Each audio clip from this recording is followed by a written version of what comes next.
Parijana Sahitam Krishna Chaitanya Devam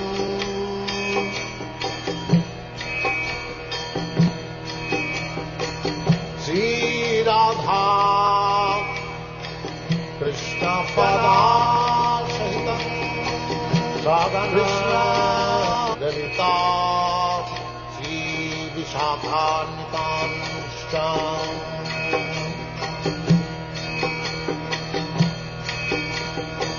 Shri Krishna Chaitanya Prabhu Nityananda Shri Advaita Gadadhar Shivasadi Gaurabhakta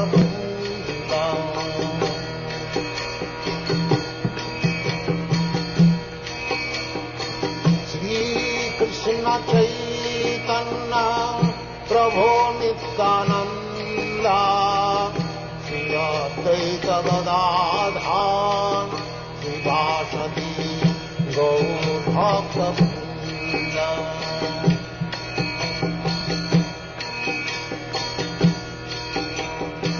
Shri Krishna Chaitanya Prabhu Nityananda Shri Advaita Gadadhar Shivasadi Gaurabhakta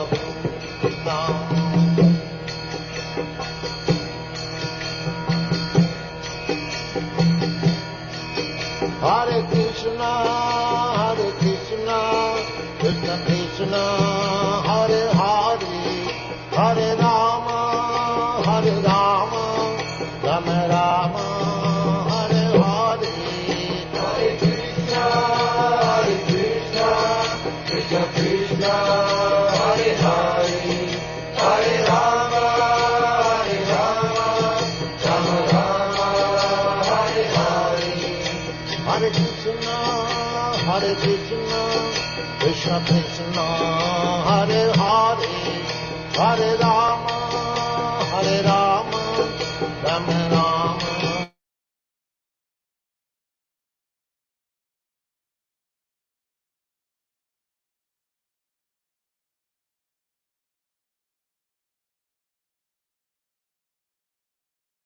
Hare Hare, Hare Krishna, Krishna Krishna, Hare Hare.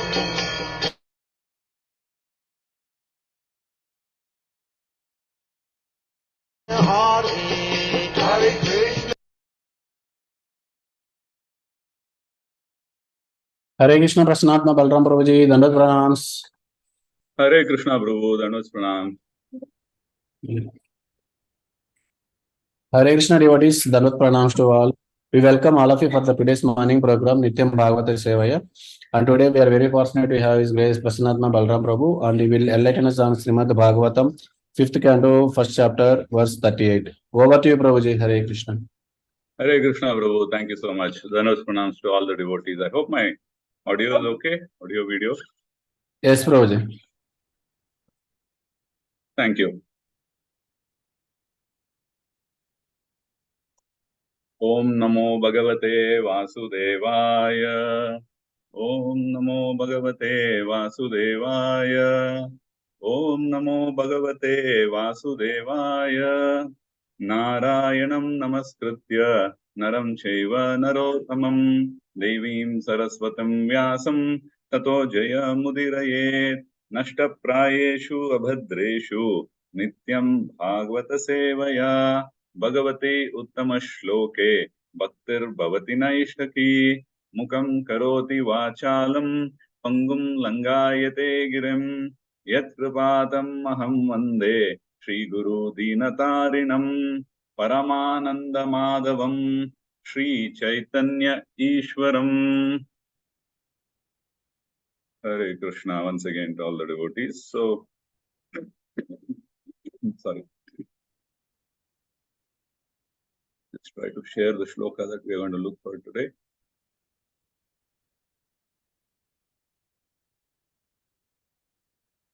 Hope you are able to see my screen, the verse that I am sharing. Yes, Prabhuji. Thank you.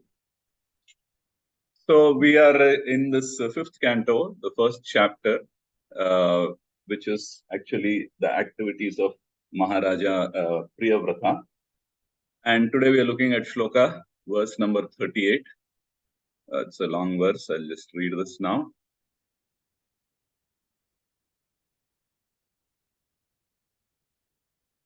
Paradevata prasadhadhigattatma pratyavamarshena पुत्रेभ्य इमाम यथा धायं विभज्य बुक्ता भोगां च महिषिं मृतकम् इव सह महाविभूतिम् अपहाय स्वयं निहित निर्वेदो हृदि ग्रहित हरि विहारानुभावो भगवतो नारदस्य पदवीं पुनरेवानुससार. So that's the verse that we're going to discuss today. Sorry. Read the translation and then the purport. Translation and purport by Srila Prabhupada. Jai Srila Prabhupada. By the grace of the Supreme Personality of Godhead, Maharaja Priyavrata reawakened to his senses. He divided all his earthly possessions among his obedient sons. He gave up everything, including his wife, with whom he had enjoyed so much sense gratification, and his great and opulent kingdom, and he completely renounced all attachment. His heart, having been cleansed, became a place of pastimes for the Supreme Personality of Godhead. Thus, he was able to return to the path of Krishna consciousness, spiritual life, and resume the position he had attained by the grace of the great sage Narada. Then the purport, as enunciated by Sri Chaitanya Mahaprabhu in his Sikshashtakam, Cheto Darpana Marjanam Bhava Mahadavagni Nirvapanam. As soon as one's heart is cleansed, the blazing fire of material existence is immediately extinguished. Our hearts are meant for the pastimes of the Supreme Personality of Godhead. This means that one should be fully Krishna conscious, thinking of Krishna as he himself advises, Manmana bhava madbhakto madhyajimam namaskuru. This should be our only business. One whose heart is not clean cannot think of the transcendental pastimes of the Supreme Lord.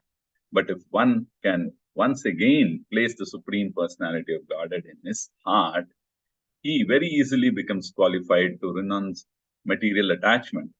Mayavadi philosophers, yogis, and jnanis try to give up this material world simply by saying, Brahma Satya, Satyam Jagat Nitya.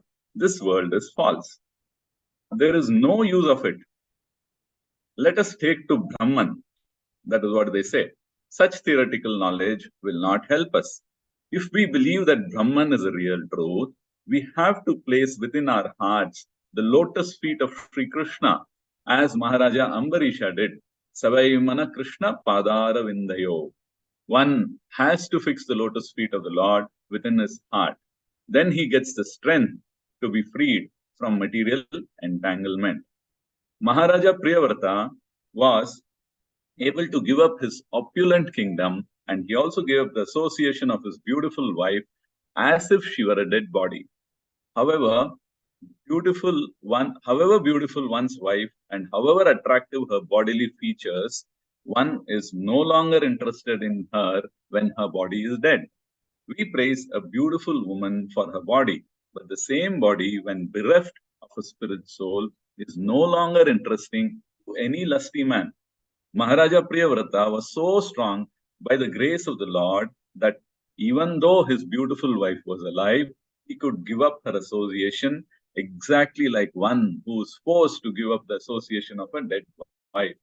Sri Chaitanya Mahaprabhu said, Na dhanam na janam na sundarin kavitam va jagadisha kamaye mama janmani janmanishware bhavatad bhaktrahaitu kitvayi.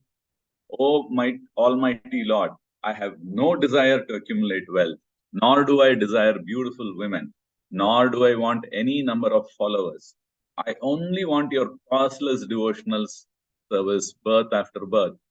For one who desires to advance in spiritual life, attachment to material opulence and attachment to a beautiful wife are two great impediments. Such attachments are condemned even more than suicide. Therefore, anyone desiring to cross beyond material nescience must, by the grace of Krishna, be freed from attachment to women and money.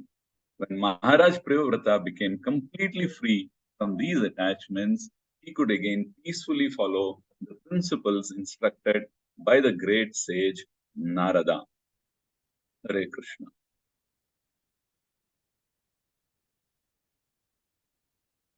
So, these verses that we are seeing are very important because it is actually talking about the mood or what is going on in the minds of Priyavrata. So today we will just try to dwell a little bit on that, like how the other speakers have done. We'll try to look at some examples and then see how we can reconcile these facts and then take it forward. So before that, prayers. Om Ajnanatimirandasya Jnananjana Shalakaya Chakshurunmilitam Yena Tasmai Shri Gurave Namaha Shri Chaitanya Manobishtam Stapitam Yena Bhutale Swayam Rupa Kadamahyam Dadati Swapadantikam Namo Vishnupadaya Krishna Prestaya Bhutale Srimate Bhakti Vedanta Swami Nitinamine Namaste Saraswate Deve गौरवाणी प्रचारिणे निर्विशेष शून्यवादी पाश्चात्य देशतारिणे जय श्री कृष्ण चैतन्य प्रभु नित्यानंद श्री अद्वैत गदाधार श्रीवास आदि गौर भक्त वृंदा हरे Krishna Krishna Krishna Hare Hare Hare Ram Ram Ram Hare Hare. So 5.1.38, that's the shloka that we are referencing for today. The translation goes like this. By the grace of the Supreme Personality of Godhead, Maharaja Priyavrata reawakened to his senses. He divided all his earthly possessions among his obedient sons. He gave up everything, including his wife, with whom he had enjoyed so much sense gratification, and his great and opulent kingdom, and he completely renounced all attachment. His heart, having been cleansed, became a place of pastimes for the Supreme Personality of Godhead. Thus, he was able to return to the path of Krishna consciousness, spiritual life, and resume the position he had attained by the grace of the great sage Narada. Hare Krishna. So, I'm seeking the mercy and the blessings of all the Vaishnavas present here, Vaishnavas and Vaishnavis, Prabhus and Matajis. Kindly bless me so that I'll be able to do some justice to this wonderful shloka, and the right words come in the right time, in the right spirit. And also, this is a seva for my Guru, the Guru Parampara, and this is for the pleasure of the Lordships. Hare Krishna. So, we are actually in this chapter, which is called as Activities of Maharaja Priyavrata. So, we've seen wonderfully how the earlier speakers also were talking about the aspect of renunciation by the great king, because he did so many wonderful things. His things were so wonderful that we are not able to comprehend the activities that he had done. I mean, see, in fact, we don't know how he was able to create a second sun, sun, and then bring about light where it was not there. And then his chariot was so great, and then the speed at which he was moving was so powerful that he made a tract which was then filled up with oceans and rivers, so on and so forth. So, Uru Kamangi, like a doer of Herculean tasks. So that's the propensity of Maharaj Priyavrata. That was the prowess that he had. And then what happens now is, by the grace of the Supreme Lord, Maharaj Priyavrata was able to reawaken his consciousness. So, because we know how he was put into this grahastha and then he was tied to this material world by the instructions of Lord Brahma, and then which he took it up very willingly. And then that's one instruction that he took it up wholeheartedly, and then he did it to the best of his ability. And that is how then he was in the state where he did all this. And now suddenly, as time progresses, he of course ruled for a very long period. And then there is this reawakening that is happening, and that is what we will look at today. So he came back to his senses, it says here in the shloka. So then what he did is immediately he relinquished, or he gave up everything. That is, he gave up his kingdom, then he gave up his family life, wife, then he gave up his wealth, and then he gave everything up, and then he renounced all attachments that were there earlier to these objects. Now, this action or activity actually led to the cleansing of his heart. So by way of relinquishing or by way of renouncing things, he was able to, his heart became clean. It became clean of what? Of impurities. So what do we mean by impurities? All material things, all materially motivated thoughts, emotions, feelings that are there are the impurities that we are talking about. And then it became cleansed of that. And because it got cleansed, it became a place for the pastimes of the Supreme Personality of Godhead. So he was able to return to the original state of Krishna consciousness, which he had attained by the grace of Narada Muni. So previously, if you look at before he became the king, or he took on the role of the king, he was a renunciate, or he was practicing Krishna consciousness, and he was actually guided by Narada Muni. So he was a very elevated brahmachari, and then he was doing his sadhana, and then he was continuing in the path of bhakti. But then he had to take a break, and then he had to come to this material attachments again. And now suddenly there is this reawakening that has happened, and then he was actually able to attach back or go back, or he was very quickly able to reach to that position where he left off from. So this is the aspect that we are looking at. And then even in the previous classes, we have seen the examples of Kardama Muni, of Shaubari Muni also. We will try to see how these two saints, in what way they were different, and then how they went about their material duties, so that we will be able to get some understanding of what is expected of us in this material world for practicing Krishna consciousness. So here it is, in fact, I think there was also this particular shloka that was shared earlier, which is about in Chaitanya Charitamrita in Madhya Leela. Sarvabhauma Bhattacharya is talking about this, where he says, Vairagya Vidya is actually Nijabhakti Yoga. And this is in Madhya Leela 6.254, where Prabhupada actually is explaining to everyone about this particular shloka. And there, if you see some of the conclusions that Prabhupada made, that will definitely help us to understand this better. So he was asking, like, who composed this? Of course, it was Sarvabhauma Bhattacharya who has written this. And we all know who is Sarvabhauma Bhattacharya. I mean, he was a very learned personality. He was actually an impersonalist. He was a Mayavad who was converted by Lord Chaitanya Mahaprabhu to Vaishnavism. So he was converted to Vaishnavism by no less than Lord himself. And then after he became a Vaishnava, then he continued with his composition. So he had the knowledge of the Vedas. He had the complete knowledge of the Vedas. He was a Pandit. He was a Nipuna in that particular aspect. And then he realized his wrong orientation, and then he became a Vaishnava. So now, as a Vaishnava, he is trying to proceed further in the realizations that he has had. And this is the statement that he makes.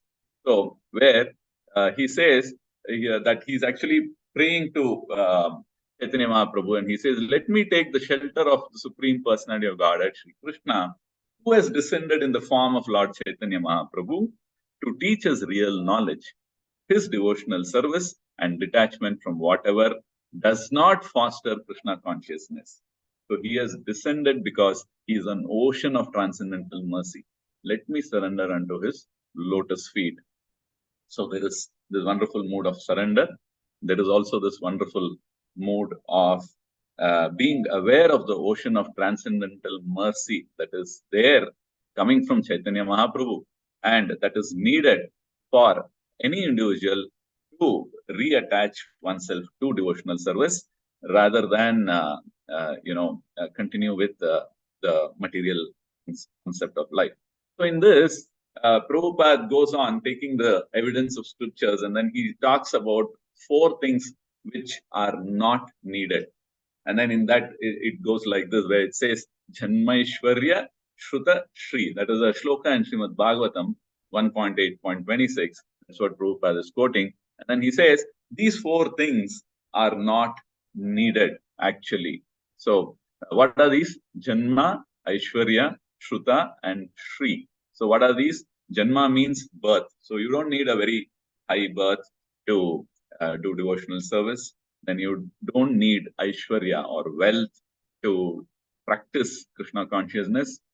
And then there's no need for even any education. Shruta. Shruta is, it's coming from Shruti, which is Vedas, so it is education. And Shri. Shri is beauty. So one doesn't have to have certain bodily features, one need not be educated, one need not have wealth, one need not have to have a good parentage or a very high birth. So for God realization, these things are not essential, Prabhupada concludes. But he says Krishna conscious movement can utilize everything. So we are not trying to trivialize or not accept these things. If it is there, then they can be utilized for Krishna consciousness. So nothing is neglected, Prabhupada says. That is another point. But if somebody thinks that I have got all these opulences, therefore God realization is very easy for me, then no, that is not right understanding. So then Prabhupada is asking them, God realization depends on what? So he proceeds by saying, God realization actually depends on God himself. You cannot oblige God by some force, Prabhupada says. Just like if you have got money, oh, you can do anything nowadays with money, right? So I have money, so I can buy anything. Money can buy anything. If you have got strength, then you can muzzle your way around. So strength, wealth, all these are powers which will propel us to achieve certain things or to get certain things, prapti. We can do any of that. But that does not mean that one can purchase God. It is not possible. So Prabhupada says, if you've got beauty, you can conquer over very stalwart, very strong men and so on and so forth.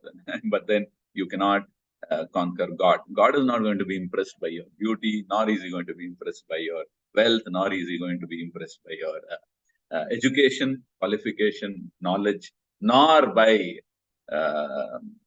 this thing, the birth, the high birth, or any of those things. So that is where this shloka becomes very relevant. It says, Vairagya Vidya Nijabhakti Yoga.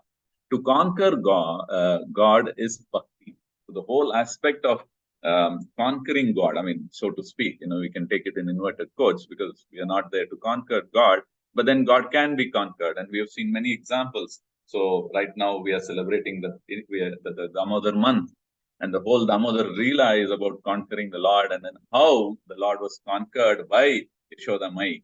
And there were these 2 things that was necessary for conquering. So that's a discussion for another day. But then we understand how bhakti means to conquer Lord. We can only bind him with bhakti.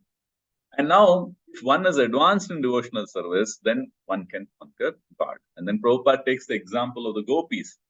So he was saying that their parentage is not very high, not at all. They're ordinary, simple village people. And then they are agriculturists, not so wealthy, farmers. And then, of course, there was no education. They did not know the Vedas, so on and so forth. So even though they did not have any of this, they were able to conquer Krishna. And then they were able to, Krishna was like a toy. He became a toy in their hands. And then he did whatever they wanted him to do. So they could make Krishna dance to their tunes, so to speak. So this is how Prabhupada is saying that only if God allows it, then one will be able to conquer the Lord. Now, if the Lord himself allows it, means what? It means that his mercy should be there. So now, if at all we have to aspire for anything, then we will have to aspire for his mercy and nothing else. So that's the takeaway from this particular verse. Now, if we have to attract the mercy of the Lord, then what is it that we have to do? We will have to do bhakti yoga or nija bhakti. And one of the sides of nija bhakti is vairagya vidya. So these are two sides of the same coin. One is doing devotional service, doing things which are favorable, so we are able to attract the mercy of the Lord, and giving up certain things which are a hindrance for this particular aspect of Nija Bhakti. So Bhakti is Ahaituki Bhakti, which means that there are no desires and there is no, it is continuous. So there is no interruption. Ahaituki and Apratihata. That's how our devotion should be. Now, why there are interruptions? Because we are attached to material things. We have certain things to perform, so it gets broken. It is not continuous. See, when the gopis used to think of Krishna, they used to think of Krishna continuously from morning till evening, till Krishna comes back. Like Prabhupada gives that example of how Krishna, his feet are so tender, and then he is walking, he's going out to graze the cows or the calves to start with, and then the cows later on. So now he is doing that. And then the thought that Krishna is walking on the hard ground, it makes them faint almost. Some of them faint because they know how tender the feet of the Lord is, and they're able to feel that tenderness because they have played with little Krishna, and then they have taken his feet and they've put it on their breast or on their chest, and then they know that it is so tender and soft. And now the very thought that this soft feet is actually made to walk on rough earth, on stones, on pebbles, it makes them faint. And this is the type of consciousness, or this is the thought that they have, and it's a thought that is continuously there till Krishna comes back. And they're saying, oh, what is going to happen to my Krishna? Oh, how badly, how much difficult it is going to be for him. What all pains he must be feeling because of this. So this is Krishna consciousness, Prabhupada says. And they were able to, and this is what actually sold out Krishna to them. So he says, like, they have given their everything to me. I don't have anything to give them in return. And so he gives himself up. And that's how our acharyas explain. And then he gives himself up to the gopis because of that particular reason, because they don't want anything. They're not asking for anything. They're doing so much. They're remembering me. They are serving me. But then in return, I should pay something. No? But then they say, no, we don't want anything. And so it actually confuses Krishna. So these are emotions which are very, very high, and which is classified as bhakti yoga or nija bhakti. And for that, if it has to be ahaituki, without any desires, if we have some personal material desires, then that will come in the way of the bhakti. So we will do bhakti for fulfilling those desires. So that is why one should become desireless materially. So materially being desireless is not having any attachment to any of the things that we possess. And that is one aspect is vairagya or renunciation. So here, we should actually understand how this vairagya came about for Priyavrata. So Maharaj Priyavrata was able to relinquish everything by the mercy of the Lord. And the mercy of the Lord flowed to him because he had the right attitude. This is another conclusion. If we hear the lectures on this particular verse, we can understand how the senior Vaishnavas have concluded about the service attitude being in the right place, and then continuing that particular service attitude, which attracted the mercy of the Lord. Thereby, Priyavrata was able to relinquish everything and then move forward. Now, what is this service attitude? That is, there are two principles which we should be aware of. One is the favorable actions which are there, and the other one is the unfavorable actions. So even in Nectar of Instructions, we have these things which talk about that, where there are 6 things which are favorable and then 6 things which are not favorable. So being aware of what is favorable and what is not favorable is the first step. And then trying to understand where I am, and then what is it that I need to do to move on to that particular thing. So this is this vairagya vidya. Vidya means like it is something that can be acquired. It's an art. It's a skill. So this has to be acquired. It has to be cultivated. So, and this is part of cultivation of bhakti yoga, because we will have to empty out first before we fill it in with what we desire to fill in. So that's how these two are interlinked. It's not like I'll continue with my material attachments, but then I'll also do bhakti, or I'll try to do yoga. No, initially it might be okay. We are not saying no to it. But then as one progresses, then one will come to this realization that these two don't go hand in hand. These are all mutually exclusive, if you have to speak mathematically. So these two sets don't come together. So if you have to do Nija Bhakti, then it has to be Vairagya. We cannot have attachment. So that's the point that is being said. And then if you look at the story of Kardama Muni, which is coming in the third canto, there we understand that actually Brahma ji actually had what do you say, ordered him to go ahead and then populate the earth or create progeny. So he is one of the Prajapatis. So he is the son. Prajapati of Brahma means like he is one of the descendants of Lord Brahma. So he does tapas, and then he agrees to do that activity. The instructions or the order given by Brahmaji, though he was practicing renunciation and he was in a similar position like Prevrata, but then he accepts and then he begins to do tapas, and thereby then he ends up marrying Devahuti, so that he will be able to carry out the instructions of Lord Brahma.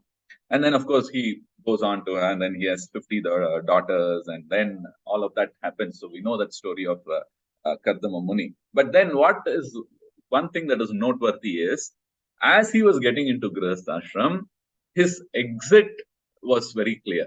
He had told very clearly that the moment there is a son born out of our union, then I will go back, or I'll come back to my sadhana. I will relinquish everything. I'll move out of Grihastha Ashram. So that is because of his intelligence, because of his forethought, because of his sadhana, he was able to take that decision, and that is how he got into it. And then, of course, when Kapila was born, or Lord Kapila, who's the incarnation of the Lord himself came as a child for them. So when he was born, then immediately he was able to exit from this particular life. So this is one of the things. And when he made that exit, that's a very wonderful conversation that happens. Lord Brahma again comes, and then he says he is very pleased with Priyavrata because he carried out the instructions of Lord Brahma, and then now he is coming out. So Lord Brahma actually comes. I mean, not only Lord Brahma comes, when Kapila Muni is, or when Lord Kapila is taken or enter the womb of Devahuti, then all the demigods actually come to pay obeisances to the Lord, because they all know that it is the incarnation of the Lord that is there. So they come to pay obeisances, and then Lord Brahma is also coming. So that's the situation. And at that point, he is speaking to Kardama Muni, and then he is saying that I'm very pleased with you. And then he says why he is pleased with him is because you have actually accepted my instructions in toto, that is completely, and you have executed it without any duplicity. To the best of your ability, you have gone ahead and then you have executed it, and that is what has made me very happy. I'm pleased with it. Now, what was that quality in Kardama Muni which made him accept things in toto, because the instructions were coming from Lord Brahma, and he was able to do it without any duplicity? What is duplicity? Duplicity means like you say one thing and then you end up doing something else. Like in Kannada, they say "Olagondo horagondo." So you try to be manipulative, or you think you can get away by displaying some duplicity and then make an impression that you're this, but actually you're something else. So he didn't have any of those things. He underwent the Grihastha Ashrama without any duplicity. And then, in fact, that we can understand by the way he took care of Devahuti, and then the way he associated with her. He built a wonderful palace, which was a floating palace, and then they visited so many Brahmandas and so on and so forth. If you read there, we'll know. And then, in fact, Devahuti was so happy and so impressed. But then later on, she also realizes she was a daughter of a Muni, of a saint. So she realizes that, oh, how I wasted these years. I was with such a wonderful man, so advanced he was, but then I ended up just discussing material things with him. It is my misfortune that I didn't actually take advantage of that particular situation and then elevate myself. And then later on, of course, that is compensated by the son, and then Lord Kapila's instructions to Devahuti, we all know. So in this way, each one is attracting the mercy in their own way because they are actually surrendered to the Lord. And this is an aspect that is coming out. And then so Brahmaji is continuing saying that you have accepted my words without any duality. So this quality of surrender is very important.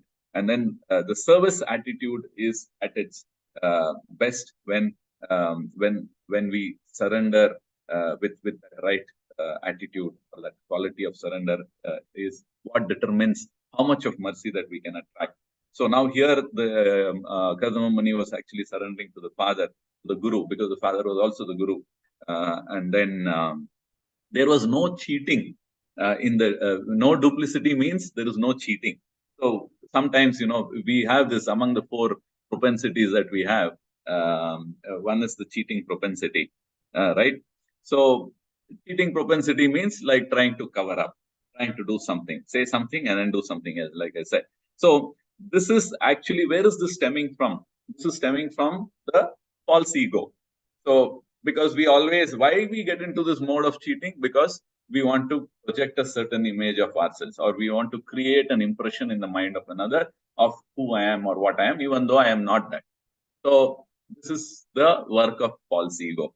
So false ego, and then it is also an attitude where one thinks that I know better than this other person, and then I know better, or I can think better than you. So we try to agree, but then we end up doing something else. You get the link there. I can do better than this. Whatever instructions you have given me is fine, but then somehow I feel I can do better. So now we are actually allowing it to pass through this filter of false ego, which distorts things, and then we end up not following the instructions in toto. That means completely. But we try to put that filter there, and then that filter distorts the whole thing, and then we end up doing something else. So this is not correct, because we are allowing false ego to come in and then do. And then in one sense, we are trying to say, I am better than you. So, which is a primary function of the false ego. So now, how to avoid or overcome this propensity?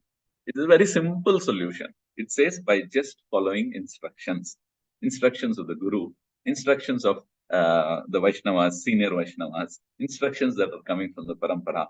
Or even if a non-senior is talking the language of the Parampara, then you just take it. It's not necessary. So sometimes, our mind is such that it will trick us. It'll say, oh, anyway, he's not a senior Vaishnava, so maybe I cannot listen to him or her.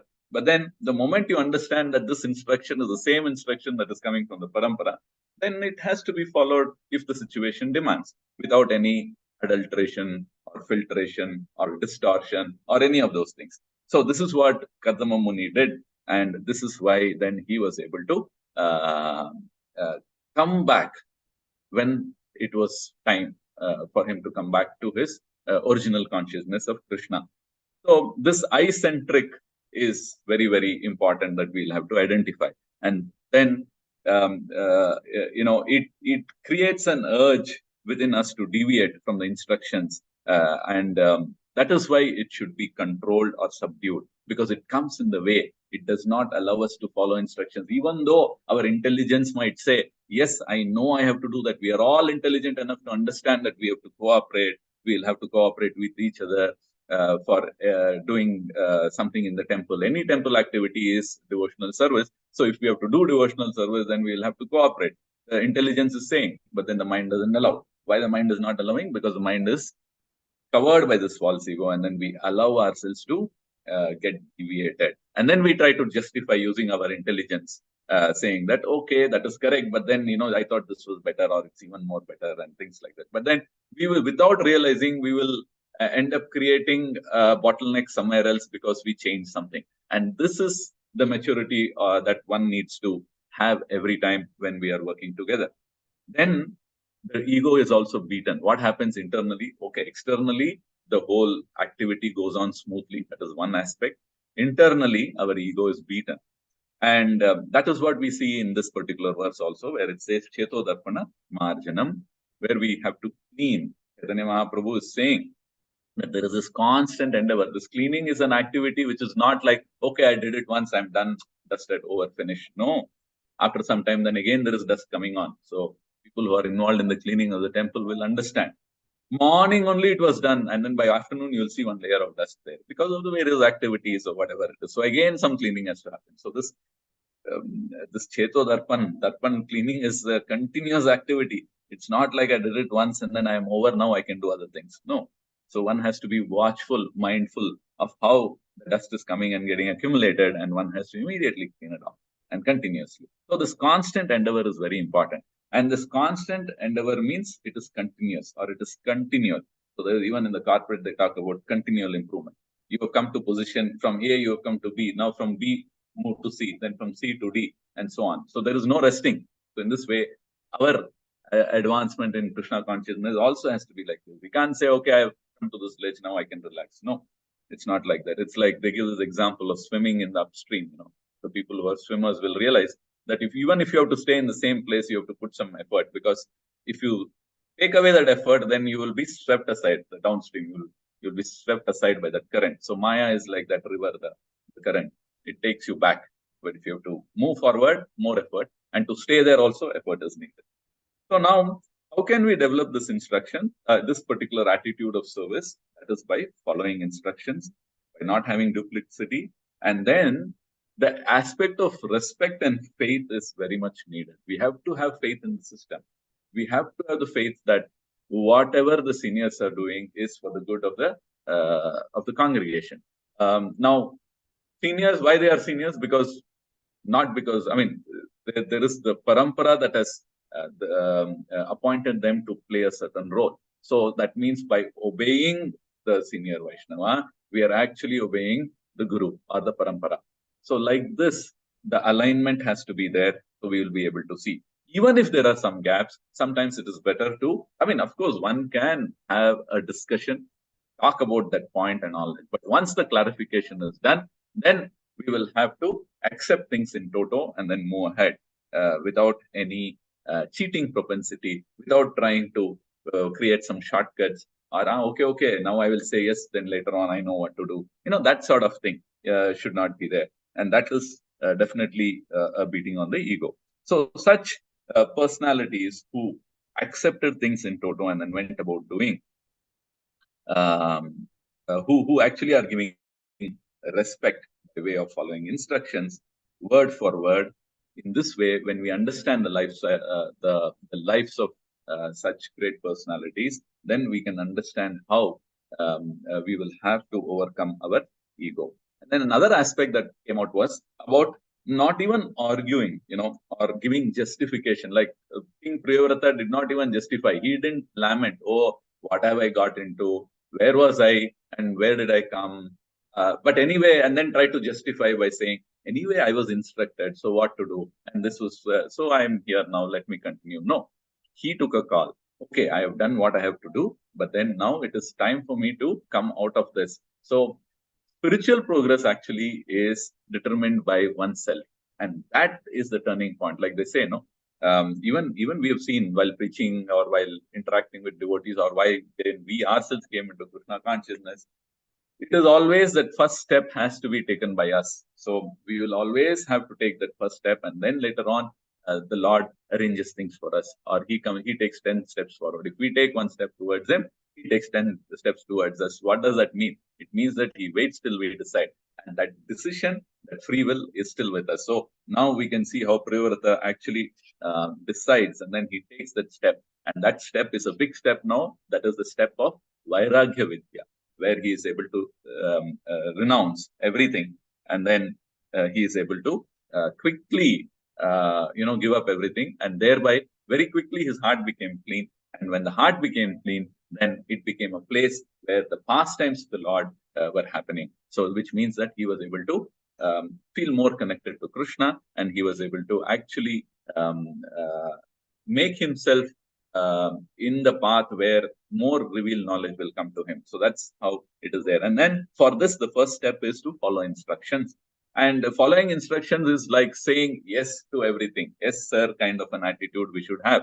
And then because no or argument or all, the moment we say no, or if there is an argument, it means that we are fallen, because we are allowing our self ego to come into the way, the false ego. and then it's gone. So where are these tendency to? I mean, the arguments come from the platform of intelligence. Cheating propensity is coming from the platform of false ego. So this hesitation and determination is when we are confused. So now there should not be any hesitation. There should not be any half-hearted thing, in a very not giving the one's best to it. This sort of things are all,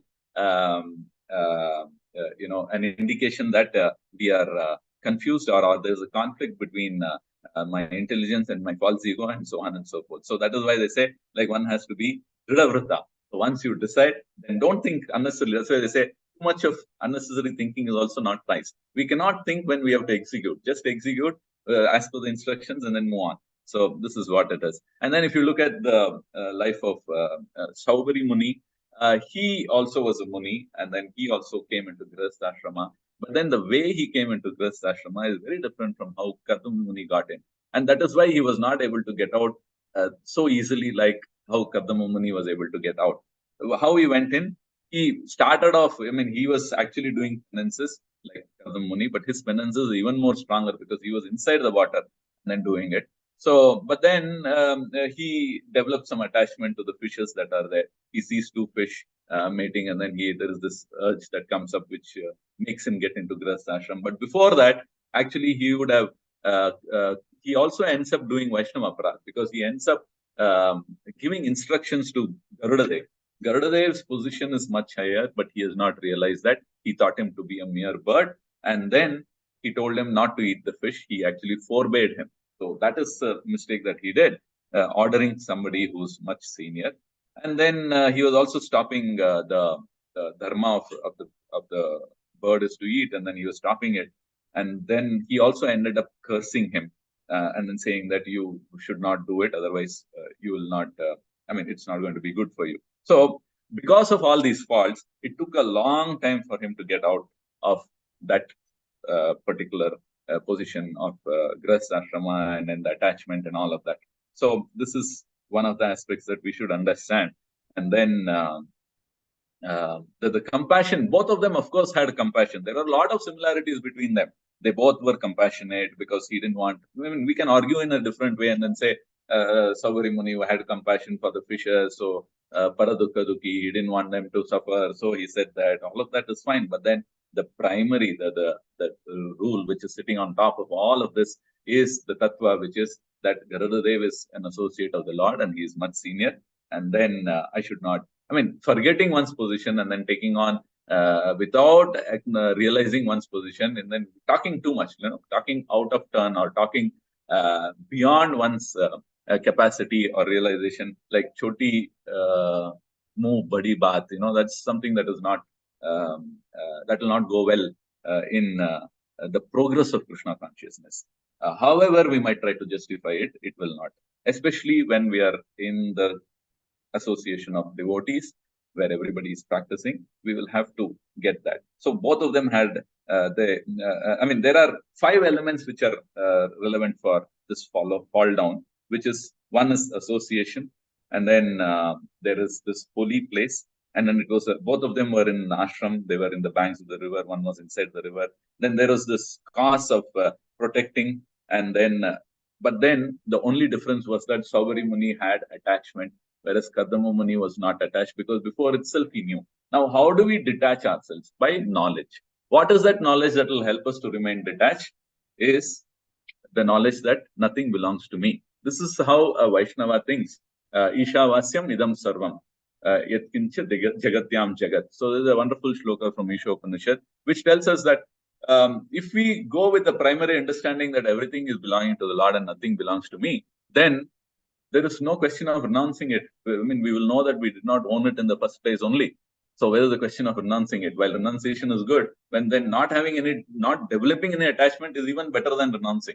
Like prevention is better than cure, they say, right? So like that.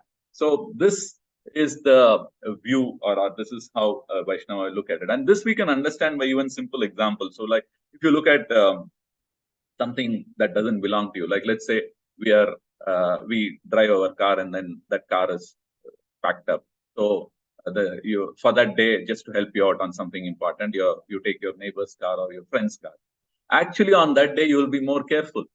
I mean, if our other things are in the proper place, and then we know that somebody has helped me out, so this aspect of being grateful and all of that is there, then we will ensure that we take care of that car much more than I would have taken care if it was my own car. The way we will drive it, and then the way we park it, make sure that there are no scratches, nothing happens to it. And probably after using it for a couple of days, then get it serviced or get it cleaned up and then give it back. So this is the aspect of gratitude that is there because of the fact that I know that I was using something which was not mine. So now when we realize and then extend this to everything that is there, I have a house, so I know I think it is mine, but then if I realize that it doesn't belong to me, it belongs to Krishna. So I have to take care of this house in a proper way. I have a family, but all the family members are entities who actually belong to Krishna. So should I not take care of them properly? So everything falls in line. Everything becomes clear once we have this attitude of Ishavasyam idam sarvam, where everything belongs to Krishna. And this is a wonderful story. I mean, we know how Bali Maharaj gave up everything, the 3 steps, and then when Vamandevas Trivikrama was asking where to put the 3rd step and all that. So this particular dhan of 3 steps was given by Bali Maharaj and his wife, the queen. Now, when all this was happening, then the queen actually begs forgiveness from the Lord for this particular dhan. She says, like, why?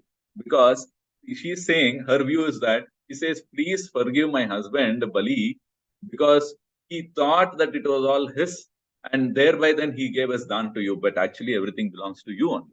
So he didn't have that realization. He thought it was all mine, and now I'm giving it to you. So to give, actually, one should think it is. So this is a higher philosophy that we are looking at. So this way, we can see so many wonderful examples of devotees who have understood the aspect of how everything belongs to the Lord, and thereby they are able to conquer their false ego and constantly endeavor to conquer it, and thereby do devotional service, do the Nija Bhakti yoga, and elevate themselves, and then make progress by getting out of this place of birth, death, old age, and all of that. So this way we can understand how it becomes very important, how the seemingly simple aspect of following instructions can have such a big repercussion on all of us, because it is all these small things that add up, which will make or mar our bhakti yoga. And we will not even realize it. These contaminations are so small and one at a time. And Maya is also very intelligent. It tricks us into believing that, no, that's okay, I can handle it, small thing, fine. And then suddenly we realize that it is too big and we cannot handle it anymore. And then we become discouraged. Then we realize, then we go for an easy option and then move out of the thing. But anyway, Krishna's mercy or protection is always there on a devotee. So there's so much of assurance that is given by Krishna.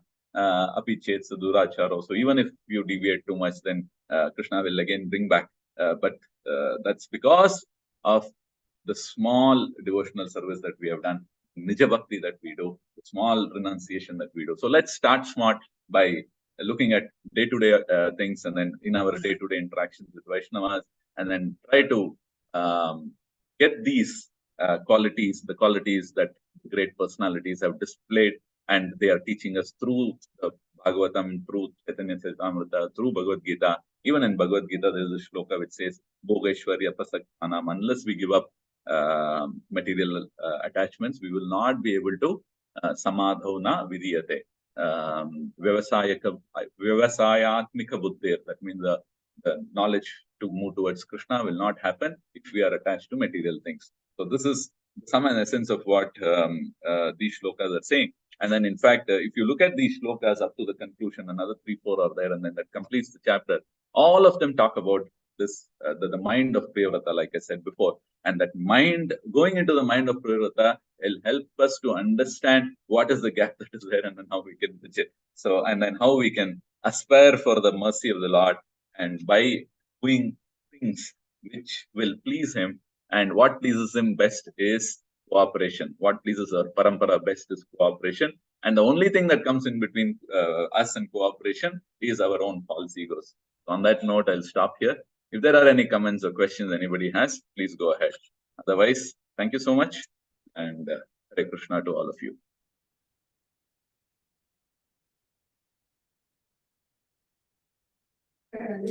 Hare Krishna, Prabhuji. Dandavat pranams. Thank you so much, Prabhuji, for the wonderful class, and you have very nicely elaborated. Started with Vairagya Vidya Nija Bhakti Yoga, so that one like essence, and you have nicely elaborated so much, and with the examples of Karta Muni and Savagara Muni, and you have given like talked about like what should be the mode in the service while doing the service, like how to execute and all those things. Very nicely you mentioned, Prabhuji. And any devoted lines are already unmuted, so any things. There is one question, Prabhuji, I think, from Gaurchandra Prabhu. Yeah. You can see, Prabhuji, or should I read out? I can read it also, but you want to read it, you can go ahead. Anything is fine, Prabhuji. Okay. So the question by His Grace Gaurchandra Gopinath Prabhu, so Hare Krishna Prabhu. So he says, okay, my question is how to draw a line between whether I am not cooperating because of either it is a wrong idea or my ego is not allowing as my opinion is not heard and ego is not allowing. Should we accept all the time others' opinions thinking my ego is not allowing to cooperate or not cooperate as this is not the best way of doing things? So Prabhu has asked a very wonderful question. This is a thing that all of us go through.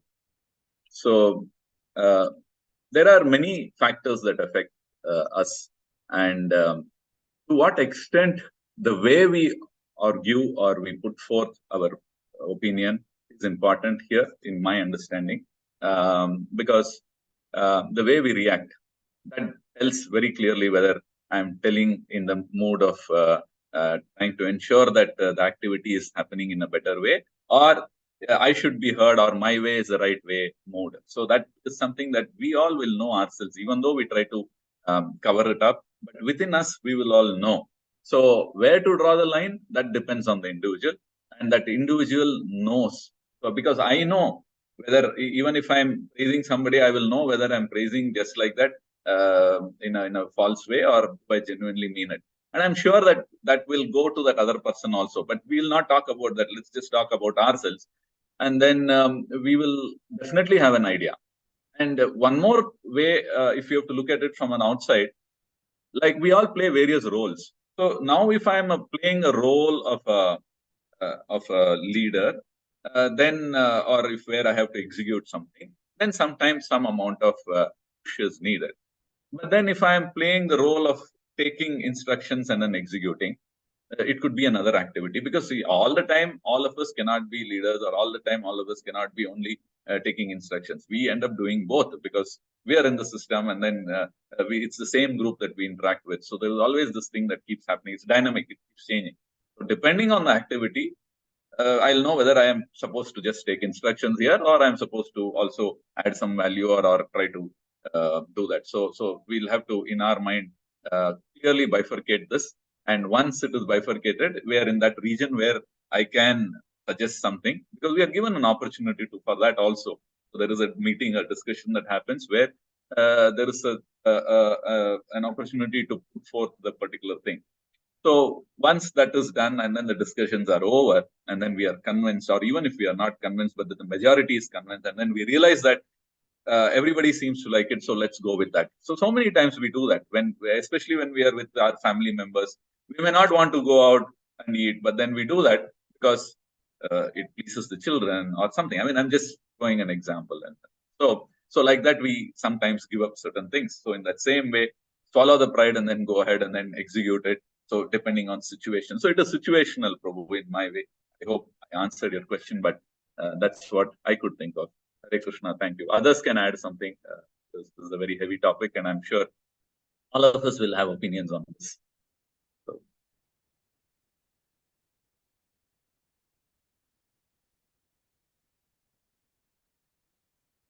Thank you, Prabhuji. Yeah. Hare Krishna, Prabhu. Go ahead. Hare Krishna. Prabhu, a lot of practical inputs you have given. what impressed me the maximum is like everything belongs to me, nothing belongs. And the example which you gave, very apt, and that made us to understand things much better. And also when we teach, we can just give an example. And I wish the youngsters realize about it, and then they take care of all others, which usually nowadays they are becoming so selfish, only taking care of themselves, not bothering about others. I thank you so much for the wonderful class. Dandavat Pranam. Thank you, Mataji. Hare Krishna. Hare Krishna, Prabhu. Dandavat Pranams. Dandavat Thanks for Pranam. the wonderful class, Prabhu. So many practical points. But Prabhu, you said knowledge will lead to detachment. But I'm getting knowledge every day and nothing happening, Prabhu, much. So what is wrong and what should be done, Prabhu? Very nice point that you brought out, Mataji. So I missed one particular aspect there. Aspect of just knowledge is not going to lead to humility or to advancement. It is the knowledge that is coming through a bona fide acharya or through the parampara, through Uttama Bhakta. That will bring about the change in us. So that's another thing that has to come together. So thanks for reminding me on that. I hope that clarifies. So just knowledge will not bring, but then the knowledge that is coming through the parampara, that when it is understood in that way, then because that's why now see we hear so many lectures, so the same thing. But then when an Uttamadhikari or when a Maharaj speaks, it touches us so much, so many understandings, because it is coming from the mouth of a pure devotee. So definitely there is some element that we don't understand now that is coming into it. That's the mercy of the Lord. And then thereby it is helping us to develop that determination and all that. It makes an impact on us at that point. So thanks for bringing that up. I missed it. Hare Krishna. Hare Krishna, Prabhu. Thank you very much, Prabhu. Dandavat. Hare Krishna devotees, any other devotees have questions?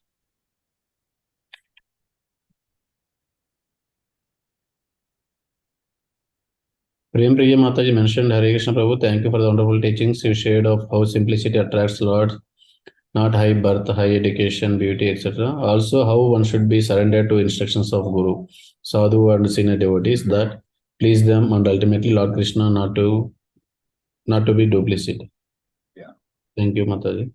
Thank you. Thank you. It's very encouraging. So whatever I shared is all bookish knowledge. It's not something that I have done it myself or anything like that. So I'm also in the same boat, struggling with all of this. And there are many instances where I have also slipped up. So seeking all your blessings so that we are all able to jointly set aside this false ego and then move forward in our Hare Krishna. Thank you so much. Hare Krishna. Like yesterday, Rani Mataji asked one question about whether Priyavata created the second son. So for that, like Vanmana Govind Prabhu replied to me, saying like from the purport of 5th canto, 21st chapter, 11th verse. In each verse, there is only one Lord Brahma and there are other demigods on other planets, but there is only one son. So from this, Prabhu was saying that whether that was second son or first, from this purport, it appears that Brahma has created all the planets and thus Priyavata cannot have made the second son. So Prabhu said if you get more clarity, he will share. Hope that answered your question, Rani Mataji, yesterday's. Yes, Prabhu, but actually we have already read, no, Prabhu. He goes